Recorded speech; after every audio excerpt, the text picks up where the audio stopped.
Bonjour, dans cette vidéo, nous allons apprendre à mettre en œuvre des commandes SQL simples intégrées à la programmation de 4D sous deux formes.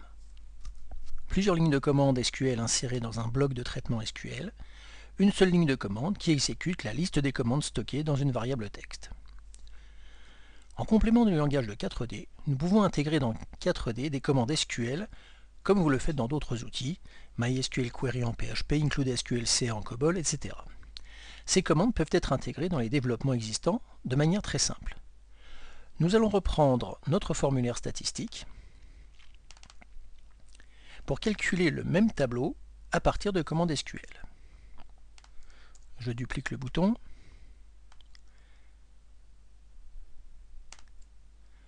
Le début de la méthode reste le même.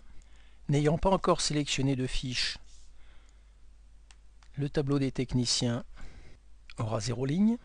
Nous ajoutons le tableau des identifiants techniciens dans une variable locale. On n'a pas besoin de la conserver ultérieurement. Et ensuite, j'intègre le code SQL dont j'ai besoin. Il s'agit de sélectionner le nom identifiant de la table technicien et de transférer dans les deux tableaux.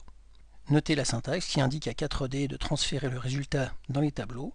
On utilise le nom de la variable précédé du symbole de point. La suite de la méthode, dimensionnement du tableau des interventions, reste globalement structuré de la même manière.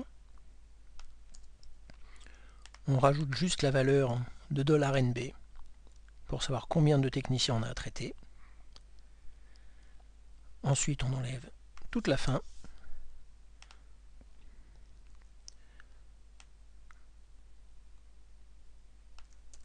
Qu'on remplace par les commandes SQL. On stocke dans une variable l'identifiant du technicien à traiter. On exécute les commandes SQL qui tiennent compte de la date de début et de fin d'année. Et ensuite, on valorise le tableau des interventions à la ligne I.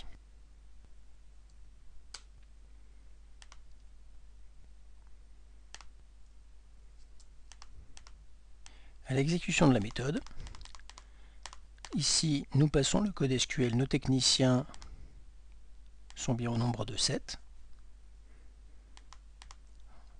On dimensionne le tableau des interventions, puis pour chaque valeur du tableau, on va faire un select count, stocké dans une variable $result, qui va valoriser le tableau. Et qu'on choisisse l'une ou l'autre des options, nous obtenons bien le même résultat. Une autre manière de programmer, notamment cette première partie, aurait été de l'écrire de cette manière.